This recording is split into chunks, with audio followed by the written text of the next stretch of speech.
Hello everyone. So today's topic is what is photochemistry. So photochemistry is light matter interaction. As you all knows that photo and chemistry both are come together to give a light sensitized chemical reaction in which matter can experience some changes in its chemical structure or any other form, or it will reform. So basically, today we are going to start what is photochemistry and how we can find a photochemical reaction in a proper manner. So we are starting with the topic photochemistry. Photochemistry is basically known as light matter interaction. Light matter interaction meaning to say that there is a particular type of light that interact with matter.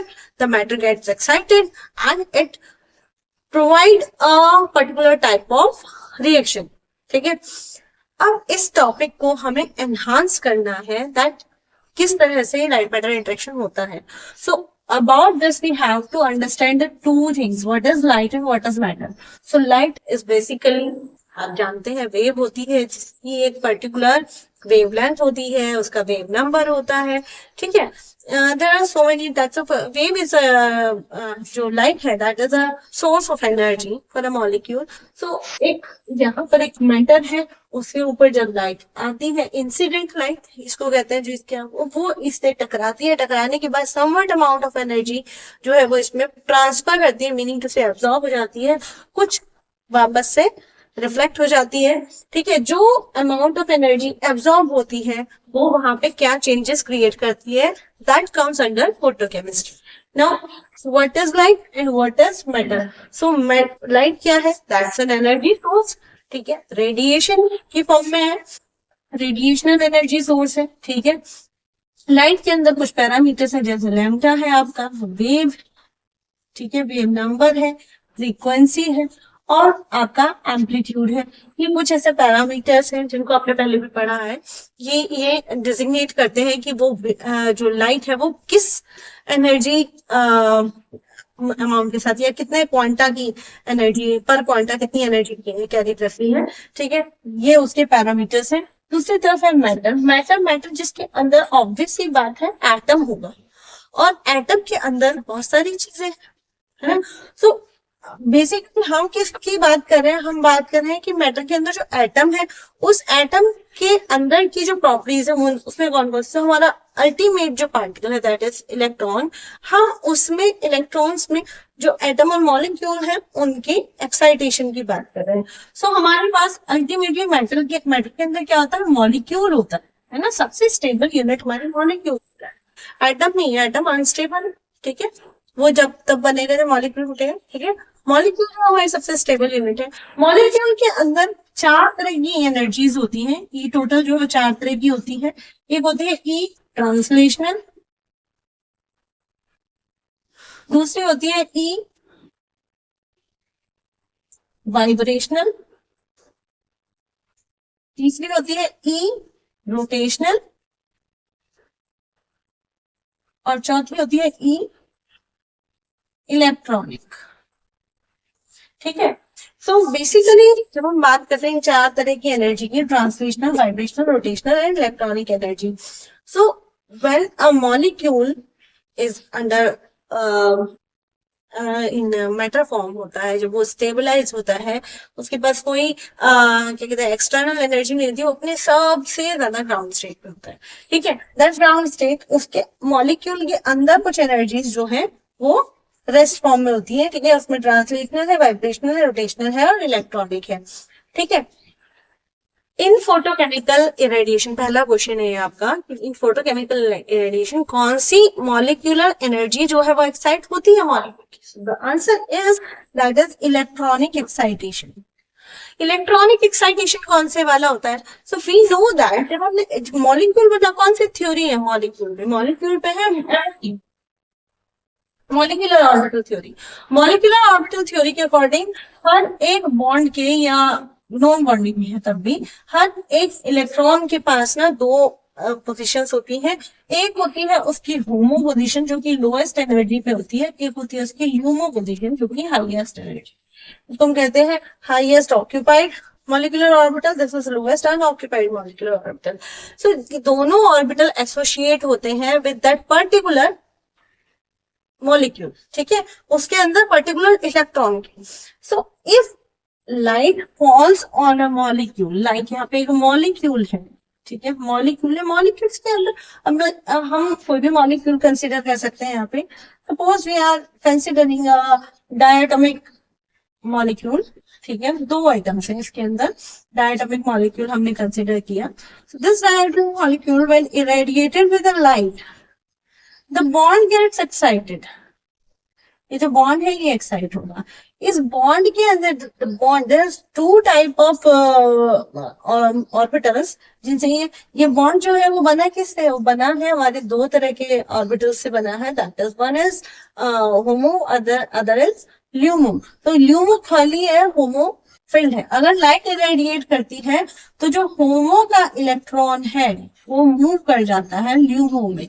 This is the initiation step of photochemistry. That's why photochemistry is quite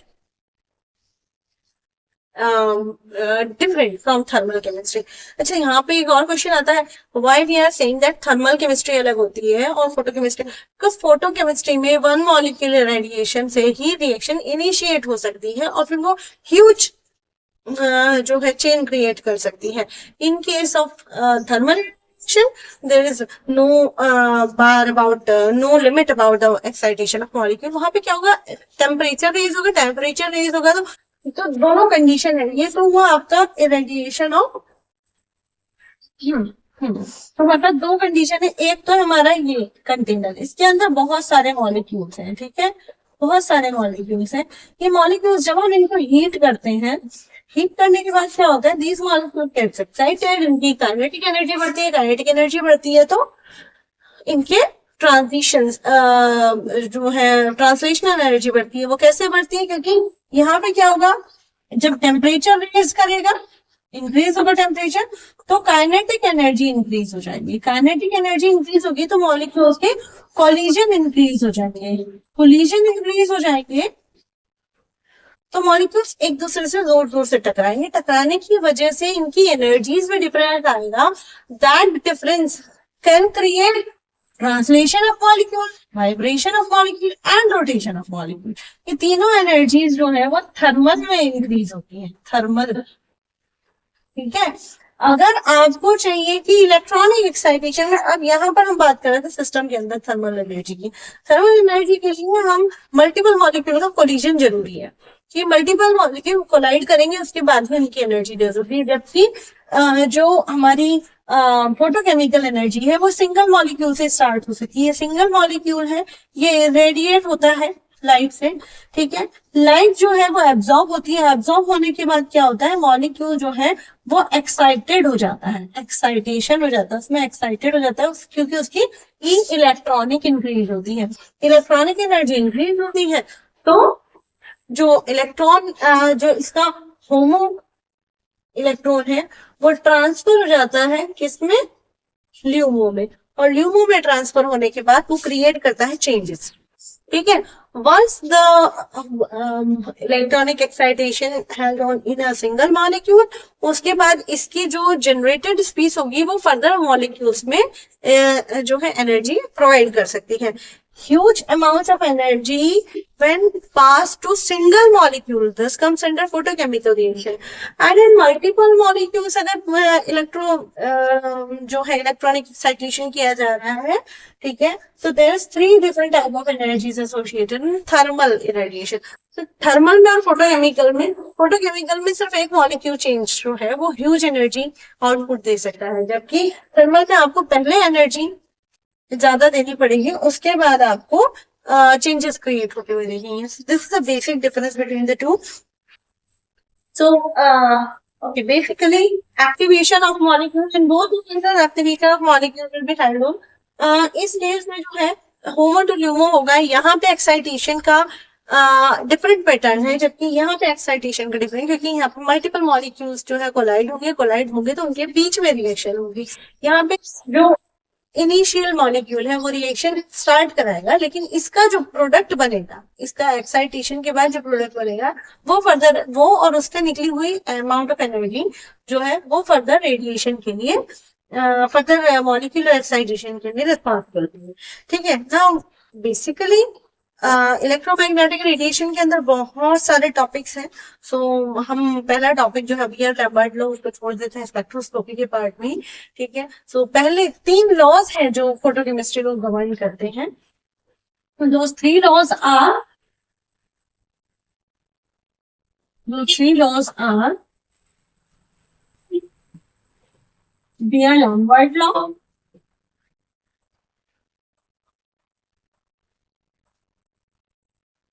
Rothfuss-Draper law and तीसरा हमारा Stark-Einstein law.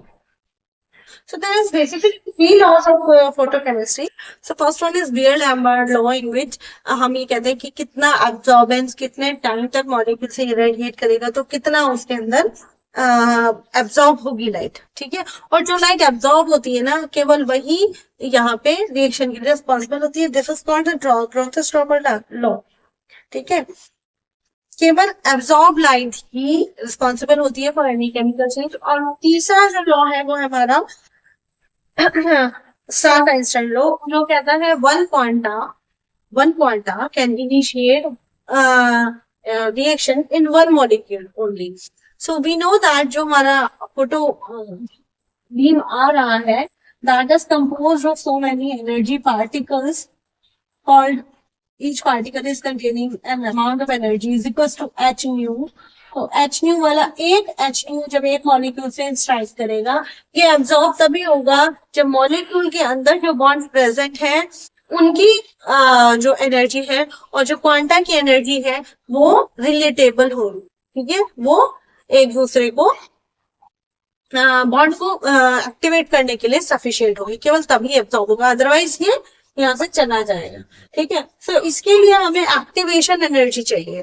ठीक है। यहाँ पे आ गया relation between the quanta energy of quanta and activation energy. तो जितना आपका क्वांटा की एनर्जी है और जितनी आपकी एक्टिवेशन एनर्जी है अगर वो दोनों इक्विवेलेंट हुई तभी ये क्वांटा यहाँ पे एब्जॉर्ब हुआ है। क्वांटा एब्जॉर्ब होने के बाद यहाँ पे क्या करेगा एब्जॉर्ब हो जाएगा तो यहाँ पे ये मॉलिक्यूल के अंदर चेंजेस क्रिएट करेगा। So this is the first one thing. यहाँ पे पहली चीज आई कि कितनी लाइट कितनी इंटेंसिटी की लाइट है।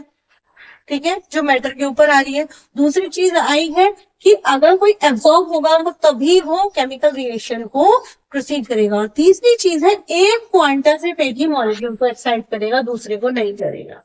ठीक है। तो this is a proper introduction of photochemistry. I hope you understand some of the basic concepts and we will continue to the Jablonski diagram in the next video. Okay. Bye.